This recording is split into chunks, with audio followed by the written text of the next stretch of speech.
Oke, jadi tuh kalian tuh awal-awal nge-vape tuh gara-gara awalnya udah ngerokok dulu kah atau gimana? Enggak, kalau saya kalau ngerokok nggak bisa. Oh nggak bisa, kenapa? Iya. Apa tuh kak harganya? Harga baru sih 400-an sih. 400-an? Oh my god. Kan nih, selain kanker paru ada juga penyakit paru molor. Molor itu melar. Parunya itu namanya penyakit PPOK. Penggunaan vape ini sebetulnya juga dikaitkan dengan tadi gitu, pengaruh lingkungan, teman sebaya, atau apa yang tadi saya katakan sebagai bagian dari simbol yang membuat mereka bisa diterima oleh kelompoknya dalam tanda kutip kekinian.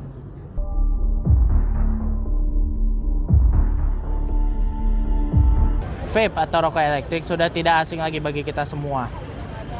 Setiap harinya banyak orang muda menggunakan vape ketimbang rokok dalam kegiatan sehari-harinya.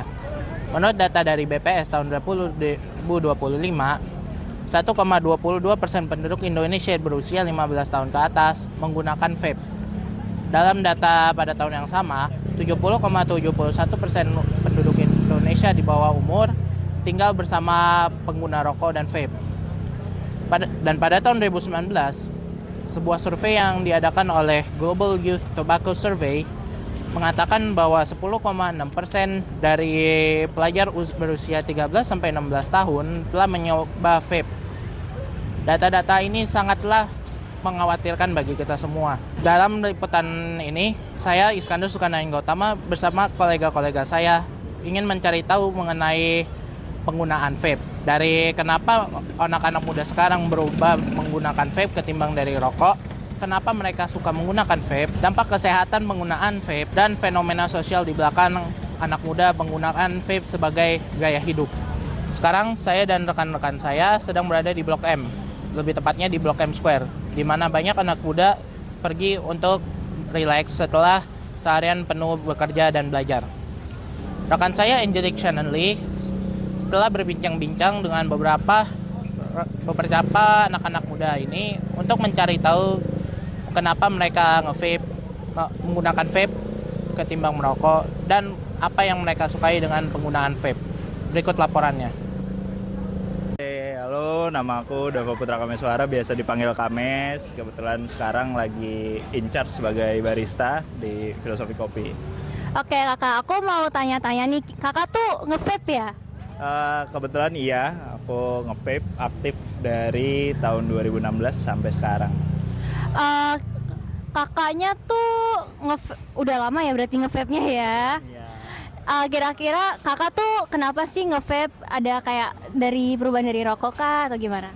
Iya, sebelumnya aku rokok konvensional dulu pas zaman sekolah. Cuman kebetulan pas zaman sekolah karena ekonominya nggak begitu bagus, jadi setelah dihitung-hitung vape selama pengeluaran sebulan itu jauh lebih murah dibanding rokok konvensional, jadi aku lebih pilih switch ke vaping sih. Oke, vaping.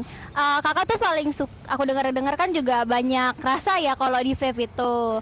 Nah, kakak tuh paling suka sama liquid rasa apa? Kebetulan karena aku lagi pakai pot system, jadi pakainya Saltnik yang fruity ya, yang dingin-dingin. Oke, pot system ya. Pot system nih ada bedanya nggak sih Kak sama pot-pot lainnya? Kalau pot system itu sebenarnya dibaginya cuma dua, yang open system yang bisa direfill atau yang closed system yang kita beli cartridge-nya itu udah ada isinya. Kayak Real X kayak gitu-gitu sih. Oke, kalau aku kan juga pernah lihat ya, kalau misalkan ada pot itu tuh yang kotak terus tuh asapnya tuh banyak banget. Nah, itu tuh beda nggak sih sama pot system? Itu kalau kita anak vapers bilangnya mod. Jadi mod itu dia terdiri dari device-nya sama atomizer. Jadi si device ini yang nyalurin power dari baterai sama atomizer itu kepalanya. Oke, itu aja sih Kak kira-kira pertanyaan dari kami. Terima kasih banyak ya atas waktunya. Makasih banyak Kak. Saya Fahri. Fahri. Ya. Kamu? Saya Rapi. Raffi. Ya. Oh, namanya mirip ya kalian ya? Beda. Oh beda. Jauh lah. Oke. Kalau boleh tahu kalian tuh nge-vape dari kapan sih? Saya udah lama sih Kak. Udah lama. Heeh. Dari kapan tuh? 2-3 tahun. 2-3 tahun. Kalau kamu Kalau saya baru Kak, baru? baru Desember kemarin. Oh baru nyoba-nyoba kan atau baru gimana? nyoba. Pas rasanya ya udah enak. Enak ya. Oke, jadi tuh kalian tuh awal-awal nge-vape tuh gara-gara awalnya udah ngerokok dulu kah atau Enggak. gimana? Enggak, kalau saya kalau ngerokok nggak bisa. Oh nggak bisa, kenapa? Sesak. Oh susah. Lebih pelongan vape itu ya. Bedanya gimana tuh rasanya? Rasanya kalau rokok sih saya hampar aja sih. Hambar. Nah, Berarti pernah nyobain dong? pahit. Pernah, gak apa-apa ngaku aja, Iya, nggak pernah. apa-apa, seriusan. Oke, kalau misalkan nge-vape tuh dia tuh gara-gara ada banyak rasa ya? Iya, Oh. banyak banget variannya. Kalau boleh tahu kakaknya tuh pakai merek apa tuh vape-nya? Saya Nix. Nix. Iya. Berapa tuh kak harganya? Harga baru sih 400-an sih. 400-an? Oh my god, kalau kakaknya apa? Vape apa? Kalau saya sih pakai Oxpa. Apa? Oxpa. Oxpa? Ya. Oh, berapa tuh? Oxpa Extreme Pro 3. Oh, Itu iya. harganya berapa yang baru? Harganya berapa yang baru? 3,5 ya, lupa. Iya, 300. 350-an. Iya. Mahal-mahal ya ternyata. Iya. Kalau liquidnya kalian tuh paling suka tuh rasa apa biasanya? Yang saya lagi pakai sekarang sih Cracks. Cracks. Itu tuh rasa apa? Cracks matcha ice cream. Oh, matcha emang enak sih. Iya. Enak. Kalau Itu kamu rasa apa? Kalau saya sekarang lagi pakai Takis. Takis. Ya. Saya Fahri. Fahri. Iya. Kamu Saya Rapi. Raffi. Iya. Oh, namanya mirip ya kalian ya? Beda. Oh Jauh beda. lah. Oke. Kalau boleh tahu kalian tuh nge-vape dari kapan sih? Saya udah lama sih kak. Udah lama. Heeh. Dari kapan tuh? 2-3 tahun. 2-3 tahun. Kalau kamu Kalau saya baru Kak, baru? baru Desember kemarin. Oh baru nyoba-nyoba kan atau baru gimana tuh? nyoba. Rasanya ya udah enak. Enak ya. Oke, jadi tuh kalian tuh awal-awal nge-vape tuh gara-gara awalnya udah ngerokok dulu kah atau Enggak. gimana? Enggak, kalau saya kalau ngerokok nggak bisa. Oh nggak bisa, kenapa? Sesak. Oh susah. Lebih pelongan vape itu ya. Bedanya gimana tuh rasanya? Rasanya kalau rokok sih saya hampar aja sih. Hambar. Nah, Berarti pernah nyobain dong? pahit. Pernah, gak apa-apa ngaku aja, Iya, nggak pernah. apa-apa, seriusan. Oke, kalau misalkan nge-vape tuh dia tuh gara-gara ada banyak rasa ya? Iya, Oh. banyak banget variannya. Kalau boleh tahu kakaknya tuh pakai merek apa tuh vape-nya? Saya Nix. Nix. Iya. Berapa tuh kak harganya? Harga baru sih 400-an sih. 400-an? Oh my god, kalau kakaknya apa? Vape apa? Kalau saya sih pakai Oxpa. Apa? Oxpa. Oxpa? Ya. Oh, berapa tuh? Oxpa Extreme Pro 3. Itu Oh, iya. harganya berapa yang baru? Harganya berapa yang baru? 3,5 ya, lupa. Iya, 300. 350-an. Iya. Mahal-mahal ya ternyata. Iya. Kalau liquidnya kalian tuh paling suka tuh rasa apa biasanya? Yang saya lagi pakai sekarang sih Cracks. Cracks. Itu tuh rasa apa? Cracks matcha ice cream. Oh, matcha emang enak sih. Iya. Enak. Kalau Itu kamu rasa apa? Kalau saya sekarang lagi pakai Takis. Takis. Ya. Sejak vape dikenalkan kepada publik, perusahaan vape dan perusahaan tembakau mempromosikan vape sebagai alternatif yang lebih sehat ketimbang merokok tembakau konvensional. Apakah pernyataan ini benar? Sekarang, saya dan rekan saya Zaki sedang berada di Rumah Sakit Koder, Tangerang untuk menemui Dr. Adinda Pramita untuk menanyakan mengenai kebenaran pernyataan ini serta apa dampak vape terhadap tubuh manusia. Berikut laporannya. Halo, selamat pagi Ibu. Iya, pagi. Ditahu namanya siapa? Oke, saya Dr. Adinda, spesialis paru di Rumah Sakit Kodar. Ada yang mau ditanyakan mungkin? Iya, sebelumnya saya dari UMN, saya Muhammad Zaki. Saya ingin mengetahui lebih lanjut nih, kira-kira sebenarnya itu penggunaan vape itu katanya lebih sehat ya daripada rokok biasa. Apakah itu benar?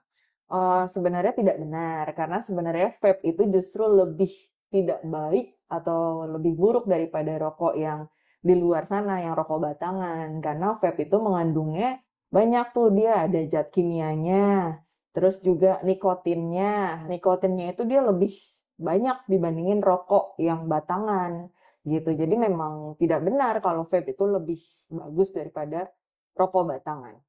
Iya, kira-kira itu kandungan dalam vape itu apakah sama persis dengan rokok biasa atau gimana sih? Oh, tentu beda. Apa bedanya? Yang pertama, yang tadi saya sudah sebutkan, nikotinnya lebih banyak.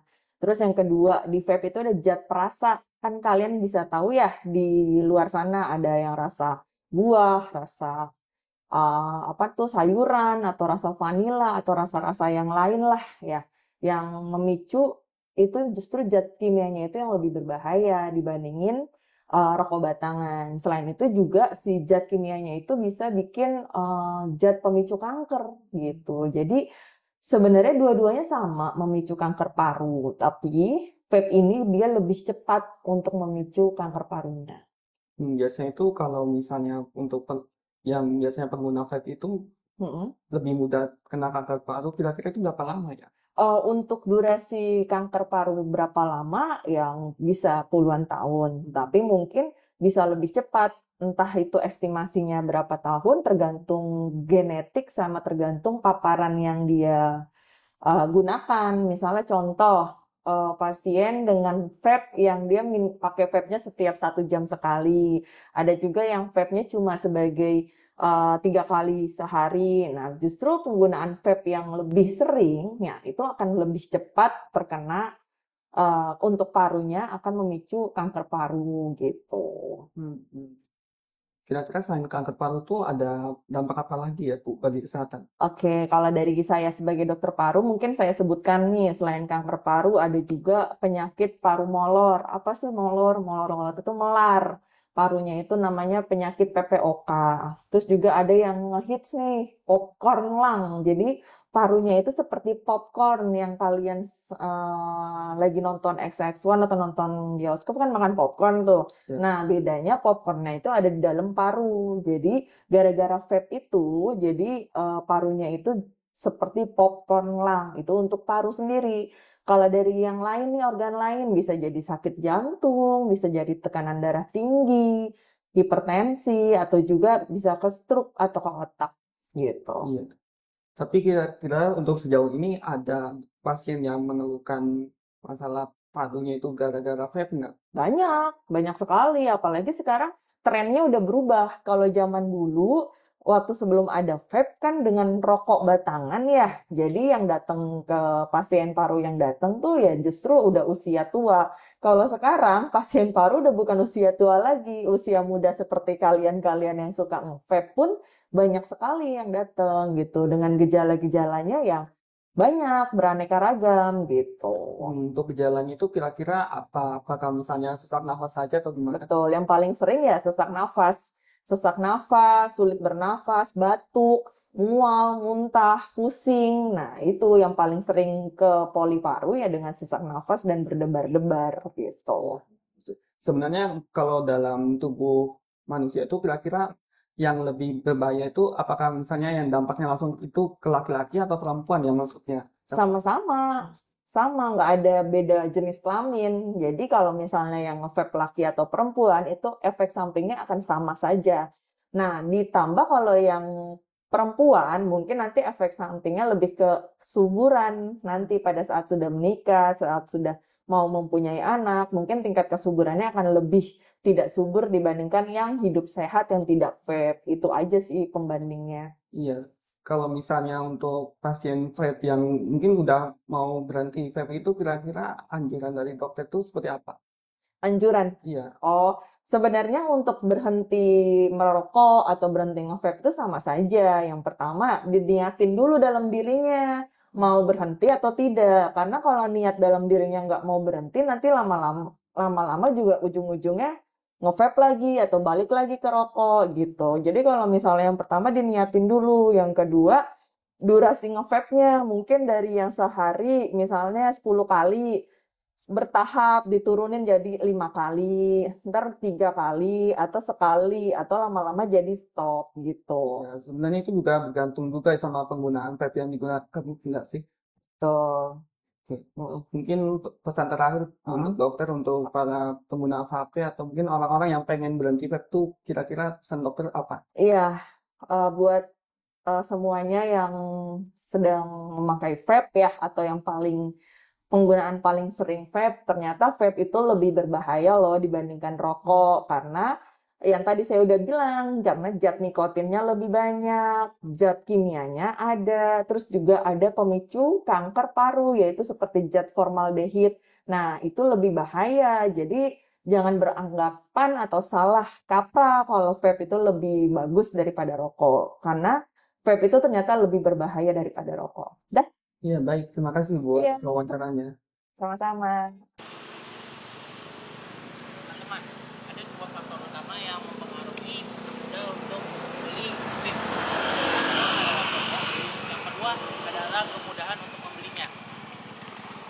merupakan salah satu vape yang dibeli oleh rekan saya dalam penelusuran undercover. Rekan saya itu berumur 18 tahun, di mana dalam regulasi sekarang itu sudah bukan lagi umur minimal untuk membeli vape. Sekarang umur minimal untuk membeli vape itu adalah 21 tahun ke atas. Akan tetapi, rekan saya dapat membeli vape ini dengan mudah tanpa harus menunjukkan bukti bahwa ia itu berumur 21 tahun ke atas. Dan untuk dari segi vape, harganya pun juga relatif terjangkau, yaitu sekitaran Rp150.000 termasuk pajak. Itu termasuk alat dan liquid sebesar 15 ml. Ini tentu sangat mengkhawatirkan bagi kita semua, karena seperti yang kita ketahui sebelumnya, vape bukanlah alternatif yang lebih sehat ketimbang rokok tembakau biasa, dan bahkan memiliki bahayanya sendiri. Lantas, apa yang dapat kita lakukan sebagai masyarakat biasa untuk mengurangi tren ini? Dan apakah tren ini memiliki kesamaan dengan tren anak muda dengan rokok pada era sebelumnya?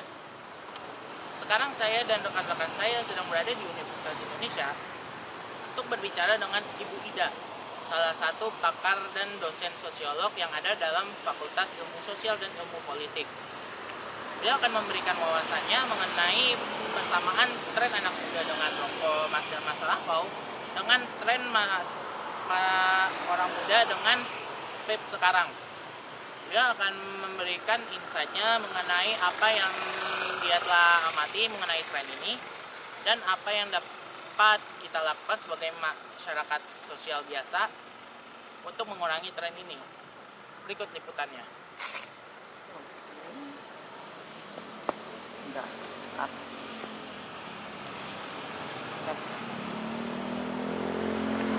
Nama ibu siapa dan usianya berapa? Kerja jadi apa? Saya Ida Ruwaida, saya staf pengajar di Departemen Sosiologi FISIP UI. Ini tahun ke-30 saya mengajar di FISIP. Oke, lanjut ke pertanyaannya ya Bu. Kira-kira fenomena apa yang membuat vape marak di kalangan Gen Z atau generasi Z? Ya, saya kira kan kalau kita bicara tentang generasi Z, Gen Z, satu kekhasan yang sebetulnya sangat melekat pada kelompok ini, terutama di era digital, di era media sosial, kaitannya dengan apa yang kita sebut FOMO, kan gitu ya. Jadi mereka kadang sebagai bagian dari gaya hidup, bagian dari pengaruh lingkungan, kalau saya lihat penggunaan vape ini, karena kan sebetulnya awal-awal dalam konteks perkembangan vape itu kan di dalam upaya mengurangi risiko merokok, kan gitu ya. Nah, tapi kan pada perkembangannya vape ini menjadi bagian dari bahasa kita sosiologi disebutnya sebagai simbol gaya hidup, simbol status begitu. Nah, oleh sebab itu saya melihatnya kelompok Gen Z gitu ya, sebetulnya tidak terbatas pada Gen Z, tapi kan kalau difokuskan juga pada Gen Z, penggunaan vape ini sebetulnya juga dikaitkan dengan tadi gitu, pengaruh lingkungan, teman sebaya, atau apa yang tadi saya katakan sebagai bagian dari simbol yang membuat mereka bisa diterima oleh kelompoknya dan dianggap juga menjadi sesuatu yang dalam tanda kutip kekinian. Oke, jadi bisa dijelaskan ada perbedaan tren rokok zaman dahulu dan sekarang? Biasanya kalau dilihat sekarang kan orang-orang sering biasanya vape, maksudnya kayak vape pertama, jadi udah bukan rokok tembakau lagi. Ya, saya kira itu kan kaitan lihat perilaku merokok, kebiasaan merokok itu termasuk dengan bagaimana cara mereka merokok, alat apa yang digunakan, itu sebenarnya harus dilihat dalam konteks sosial budaya gitu. Kaitannya juga dengan vape tadi gitu. Ketika masyarakat menganggap yang tadi kalau merokok biasa itu dianggap tradisional, vape itu dianggap yang lebih modern atau kekinian. Nah, apakah betul seperti itu? Itu kan karena persoalan tadi pemaknaan, kita orang sosiologi nyebutnya konstruksi sosial, bisa direkonstruksi, bahkan nanti bisa jadi kita balik lagi ke ke rokok biasa gitu, nggak pakai vape lagi gitu. Apalagi kita tahu ya di Singapura kan sudah ada larangan menggunakan vape karena vape dianggap membahayakan gitu. Dan di Indonesia juga ada temuan bahwa vape cairannya itu ternyata bisa juga menggunakan digunakan atau disisipkan gitu ya, zat-zat yang sifatnya memang adiktif. Tadi sebelumnya disebut kalau vape itu adalah sebagai pengganti dari merokok kan. Awalnya vape dibesarkan sebagai alat terapi untuk berhenti merokok bagi orang dewasa. Jadi kalau dari kacamata sosiologi melihat pergeseran makna ini di mana vape justru menjadi lifestyle pertama bagi remaja yang bahkan belum pernah mencoba menyentuh rokok tembakau, langsung nge-vape gitu. Ya, itu tadi yang saya sampaikan bahwa vape itu kan menjadi bagian dari gaya hidup ya, gaya hidup yang seolah-olah kita menjadi dalam tanda kutip kekinian, tidak ketinggalan gitu ya. Makanya tadi saya lekatkan dengan budaya FOMO gitu ya. Dan sehingga penggunaan vape itu menjadi simbol gitu, simbol gaya hidup, simbol kekinian tadi gitu. Nah, sehingga ada anak-anak yang sebetulnya nggak pernah ngerokok gitu ya, ngerokok dalam tanda kutip yang konvensional tapi langsung vape gitu karena lingkungannya sudah seperti itu. Nah, rokok berarti dalam hal ini itu kan bukan dalam tanda kutip menjadi pilihan sebetulnya, karena orang lebih melakukannya lebih karena lingkungan sekitarnya melakukannya juga gitu. Kalau dia jadi pilihan kan sebenarnya bebas, nggak ada konotasi bahwa kalau dia ngerokok yang non vape itu sebetulnya jadi orang yang kuno, tradisional, out of date misalnya kayak gitu. Penggunaan vape cenderung lebih cepat dimaklumi, dinormalisasi dalam interaksi sosial remaja akhir-akhir ini, dan zaman ini. Ya, saya kira itu kalau orang sosiologi itu kan melihat bahwa sikap, perilaku gitu itu kan sebetulnya mengalami perubahan. Perubahan sosial itu bisa disebabkan oleh banyak faktor. Salah satu faktornya adalah media sosial, terus teman sebaya, peer group gitu. Dulu yang dianggap sesuatu yang tabu, sekarang bisa aja dianggap sesuatu hal yang normal, dinormalisasi. Tapi sebaliknya juga dulu yang dianggap normal bisa dianggap sebagai kini bisa dianggap sebagai sesuatu hal yang tidak normal ya, atau di luar kebiasaan. Sebagaimana tadi yang saya sampaikan, dulu merokok batangan gitu ya, katakanlah seperti itu, rokok kretek dianggap sesuatu hal yang normal gitu. Yang vape itu kan dulu bisa disebut sebetulnya mahal gitu ya kesannya dan segala macam. Tapi ketika dia semakin mudah diakses dan produksinya massal, maka dia dianggap sebagai sesuatu hal yang biasa sekarang dan bahkan menjadi tadi simbol gaya hidup gitu. Nah, itulah bagaimana masyarakat memandang perilaku gitu ya merokok begitu. Saya lihat untuk perokok biasanya lebih banyak ditemukan di kalangan pria. Tetapi karena emang sedang marak fenomena vape, jumlah perempuan yang memakai rokok elektrik atau vape mulai setara dengan pria. Ada faktor di balik pengaruh gender ini? Kan merokok itu dilekatkan dengan laki-laki ya sebelum penggunaan vape ya. Jadi artinya terutama ketika kita mencoba mendikotomi bahwa rokok itu adalah lekat dengan laki-laki. Padahal pada konteks masyarakat tertentu, misalnya kita bisa lihat di masyarakat perdesaan, perempuan-perempuan juga ikut merokok, terutama nenek-nenek. Perilaku merokok itu harus dilihat pada konteks sosial budaya di mana itu berkembang. Ketika merokok pada kalangan perempuan itu kan sebetulnya kenapa kemudian juga dipersoalkan karena risiko merokok pada perempuan itu jauh lebih tinggi dibandingkan laki-laki gitu ya.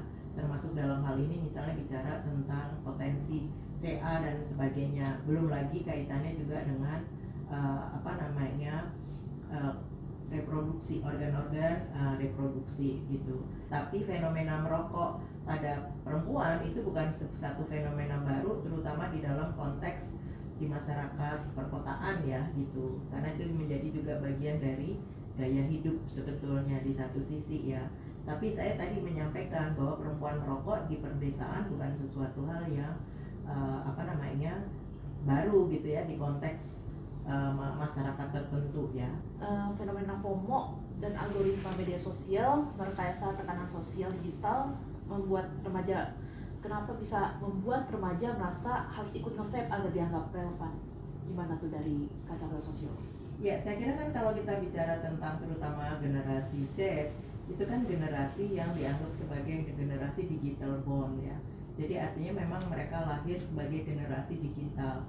Oleh sebab itu tekanan-tekanan dari media sosial itu menjadi sesuatu hal yang lebih khas dibandingkan dengan generasi-generasi yang lainnya gitu ya, generasi milenial, generasi baby boomers ataupun yang lain, apalagi generasi X ya misalnya seperti itu. Nah itu yang sebetulnya jadi penting ya, karena hasil penelitian kami juga mengindikasikan meskipun tidak terkait dengan perilaku merokok dalam hal ini penggunaan rokok elektrik atau vape tadi, itu mengindikasikan bahwa media dan teman sebaya itu sebetulnya dua agen, kita nyebutnya ya, agen yang sebetulnya sangat mempengaruhi pilihan tindakan dari remaja gitu. Nah teman sebaya itu kan karena tadi ya, kalau teman kita nggak ngerokok di antara teman kita sendiri, nanti kan kita akan mendapatkan tekanan dari ini. Makanya ada mahasiswa saya yang meneliti tentang perilaku merokok yang sebetulnya lebih bersifat pro sosial. Pro sosial itu jadi merokok sosial istilahnya. Jadi merokok sosial itu, perokok sosial itu adalah dia hanya merokok ketika dia dengan teman-temannya gitu, di acara-acara gathering ataupun apa gitu. Di luar itu dia nggak merokok gitu. Nah termasuk kita bisa indikasikan bahwa penggunaan vape bisa jadi juga lebih karena tadi tuntutan lingkungan sekitarnya gitu. Selain tadi faktor media ya, dan kemudian satu aspek ketiga yang tidak bisa kita pungkiri adalah kemudahan untuk mendapatkan vape gitu ya. Karena kan awal-awal vape itu kan sesuatu hal yang tampaknya mahal gitu ya, cairannya juga nggak gampang ini kan gitu ya. Tapi kan sekarang di mana-mana kita bisa menemukan. Jadi rokok elektrik itu sama halnya dengan rokok yang ada dulu, dari rokok yang mahal gitu ya, sampai kemudian ada rokok yang di perdesaan itu satu slot gitu itu 3.000 gitu ya, yang segmen pasarnya memang juga berbeda. Jangan lupa bahwa ada segmentasi dalam industri, segmentasi di dalam konteks mengonsumsi rokok elektrik gitu ya. Jadi kita mau yang mana gitu. Ketika Singapura memutuskan tidak boleh mengonsumsi rokok elektrik, itu kan dengan pertimbangan ternyata rokok elektrik itu punya dampak negatif terhadap kesehatan. Nah di kita sendiri di Indonesia kan, di rokok sendiri, di bungkus rokok itu, di kemasan rokok itu kan ada tulisan gitu, Anda mau merokok bisa kanker paru-paru, apalah gitu, meskipun sifatnya baru 30%. Tapi padahal di Singapura sebelumnya seluruh gambar kotak rokok itu, kemasan rokok itu gambar resiko. Jadi ketika kita mau mengonsumsi sesuatu, dalam hal ini rokok, maka si konsumennya itu sudah dihadapkan dengan kamu siap nggak menanggung risiko dari mengonsumsi rokok. Nah termasuk dalam kaitan ini adalah rokok elektrik gitu ya. Nah pertanyaan saya adalah,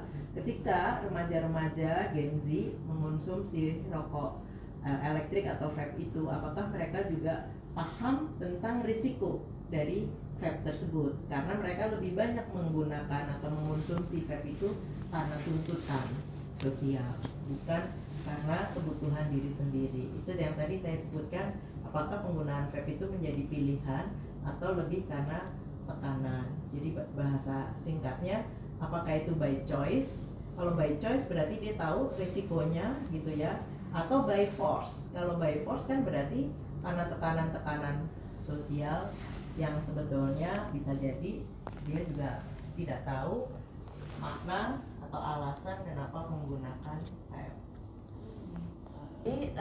Dulu banyak kasus anak-anak merokok di bawah umur dengan maraknya tren vape. Kenapa larangan formal seperti aturan sekolah, pembatasan usia seringkali gagal membendung tren ini?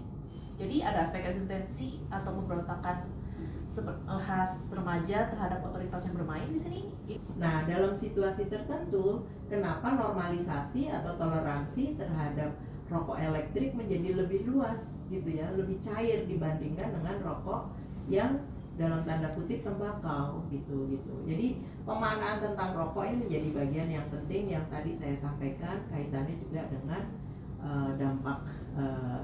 dampaknya gitu ya. Karena kan sebetulnya kita tahu vape juga punya asap. Nah, apakah perokok pasif juga terdampak dari asap yang dikonsumsi atau yang dihasilkan lebih tepatnya dari penggunanya gitu.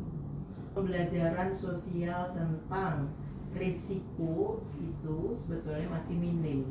Nah, di persoalannya di Indonesia itu adalah apakah kita punya kesadaran tentang hal tersebut gitu. Itu yang kaitannya bukan hanya pada perokok, tapi juga pada masyarakat yang sebagai yang menjalankan fungsi kontrol. Penting pembelajaran sosial tentang risiko, karena mungkin dalam konteks masyarakat tertentu pengetahuan bahwa rokok itu membahayakan mereka punya gitu, tapi mereka menilai apa sih, semua orang pasti juga sakit ini gitu. Belum tentu mereka yang punya pengetahuan itu punya korelasi positif dengan perilakunya, karena ini ada yang di tengah adalah kaitannya dengan attitude, sikap. Nah, sikap menghargai orang lain, sikap menghargai kesehatan diri sendiri itu yang sebetulnya harus ditanamkan. Melalui apa? Melalui keluarga, melalui media sosial, melalui apa? Karena sikap ini attitude. Kenapa orang di Jepang bisa patuh gitu, di negara kita kok nggak patuh? Udah jelas-jelas dilarang merokok, tapi masih merokok juga gitu ya. Bahkan ada anggota legislatif yang memperjuangkan boleh merokok di kereta api gitu, yang jelas-jelas nggak boleh kan merokok, harus disediakan gerbong untuk mereka perokok gitu. Masa iya? Kan sampai akhirnya komentarnya kan puasa aja bisa tahan, kenapa yang merokok nggak bisa tahan? Tapi itu kan bukan untuk kepentingannya si perokok, kan yang si perokok harus mempertimbangkan kepentingan orang lain. Perokok pasif itu juga jauh lebih berisiko juga dibandingkan perokok. Gitu. Itu. Jadi masyarakat kita harus menjadi masyarakat, kalau istilah sosiologinya itu disebut sebagai risk society. Jadi masyarakat yang harus bisa menghitung risiko. Gitu. Di kita kan nyebrang sembarangan. Kalau di luar negeri mah nggak bisa kita nyebrang sembarangan gitu. Karena apa? Kontrol sosial berkembang dan sudah membangun attitude, sikap yang pro sosial. Sekian laporan dari kelompok kami. Kita telah berbicara kepada anak muda mengenai kenapa mereka mengikuti tren penggunaan vape. Kita juga telah berbicara dengan seorang dokter spesialis paru mengenai dampak vape terhadap tubuh kita. Kita telah berbicara kepada sosiolog mengenai fenomena sosialnya dan tren-tren yang mendahuluinya, serta solusi yang dapat kita lakukan untuk mengurangi tren ini. Kita mengetahui bahwa tren vape ini bukanlah kasus yang terisolasi. Ada kasus yang serupa seperti kasus rokok terhadap anak muda, dan tren sisa juga ada. Namun ada solusinya untuk mengurangi tren ini untuk berkembang. Peningkatan literasi mengenai resiko penggunaan vape terhadap anak muda, peningkatan regulasi mengenai penjualan vape, dan mengurangi ikut tren FOMO terhadap anak muda di sosial media dapat membantu kita untuk mencapai Indonesia yang bebas asap. Saya Iskandar Sukanayang Gautama bersama rekan-rekan yang bertugas pamit untuk undur diri. Terima kasih dan sampai jumpa.